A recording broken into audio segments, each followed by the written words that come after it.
ধর্ষকের মৃত্যুর আগে ধর্ষী তাকে মৃত্যুবরণ করতে হয়, এটা হচ্ছে আমাদের সোনার বাংলাদেশ। একজন ধর্ষকের জীবনের মূল্যটা এত বেশি যে তাকে ফাঁসির মঞ্চে দাঁড় করা যাবে না। আমরা বাংলাদেশে কয়জন ধর্ষকের নাম জানি যাকে কঠোর থেকে কঠোরতম শাস্তি দেওয়া হয়েছে, যাকে ফাঁসির মঞ্চে দাঁড় করা হয়েছে? আমরা কি আদৌ কেউ জানি? জানি না। অথচ আমরা কতগুলো যারা ধর্ষিত হয়েছে তাদের নাম জানি। অনেক বড় এই লিস্ট, আসলে অনেক বড়, বলে শেষ করা যাবে না। কুমিল্লার তনু, মাগুরার আসিয়া, 2 দিন আগেও কিশোরগঞ্জে 8ম শ্রেণীর একটি ছাত্রীকে বাসা থেকে তুলে নিয়ে ধর্ষণ করা হচ্ছে। বাবার হাতে মেয়ে ধর্ষিত হচ্ছে, ভাইয়ের হাতে বোন ধর্ষিত হচ্ছে। আমরা আসলে নিরাপদটা কোথায়? আমার মনে হচ্ছে আমরা যেন আইয়ামে জাহিলিয়া যুগে চলে গিয়েছি। মাঝে মধ্যে মনে হয় এর থেকেও খারাপ সময় আছি আমরা, কারণ ওই যুগে মেয়েরা অ্যাটলিস্ট সম্মান নিয়ে মৃত্যুবরণ করতে পারতো। জন্মের পরপর জ্যান্ত মাটিতে পুঁতে দেওয়া হতো, আর আমাদের ধর্ষণ করে নির্মম ভাবে তারপর মৃত্যুবরণ করতে হচ্ছে। যদি সরকার আমাদের ওই নিরাপত্তা নাই দিতে পারে, তাহলে সরকারের কাছে আমাদের অনুরোধ, আমাদের জ্যান্ত মাটিতে পুঁতে দিক। আমরা বেঁচে থাকতে চাই না, আমরা সম্মান নিয়ে মৃত্যুবরণ করতে চাই। আমরা এই দেশে থাকতে চাই না যে এই দেশে আমাদের কোনো নিরাপত্তা নেই, যে এই দেশে রাস্তা দিয়ে হাঁটলে আমাদের মধ্যে একটা আতঙ্ক কাজ করে, তখন কি না কি হয়ে যায়।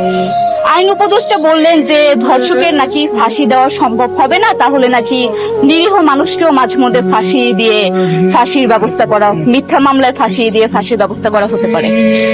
আইন উপদেষ্টার কাছে আমার প্রশ্ন, আল্লাহ না করুক আজকে যদি আপনার কাছের কেউ, আপনার বোন অথবা আপনার স্ত্রী অথবা আপনার মেয়ের সাথে যদি এরকম কোনো কিছু হতো, আপনি কি আসলে এটা বলতে পারতেন যে না, ধর্ষককে ফাঁসি দেওয়া যাবে না? কোনোদিনও পারতেন না। আপনি সবার আগে তার ফাঁসির ব্যবস্থা করতেন, সম্ভব হলে নিজের হাতে মেরে ফেলতেন। তাহলে আমাদের বেলায় কেন এত বৈষম্য? আমরা কি দোষ করেছি? আমরা কি নারী না?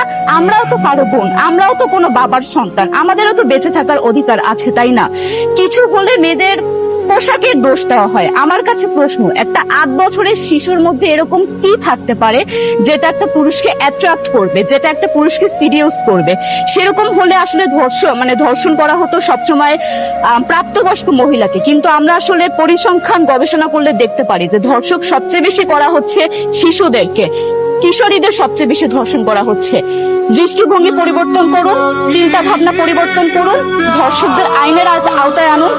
যদি আইন উপদেষ্টা অথবা প্রশাসন যদি ধর্ষকদের শাস্তির ব্যবস্থা না করতে পারে, আমাদের হাতে তুলে দেন, আমরা নিজেদের হাতে শাস্তি দিয়ে দিতে পারবো। এই সাহস আমাদের মধ্যে আছে। বেঁচে থাকার জন্য আমাদের যতটা কঠিন হতে হবে, আমরা কঠিন হওয়ার জন্য প্রস্তুত আছি।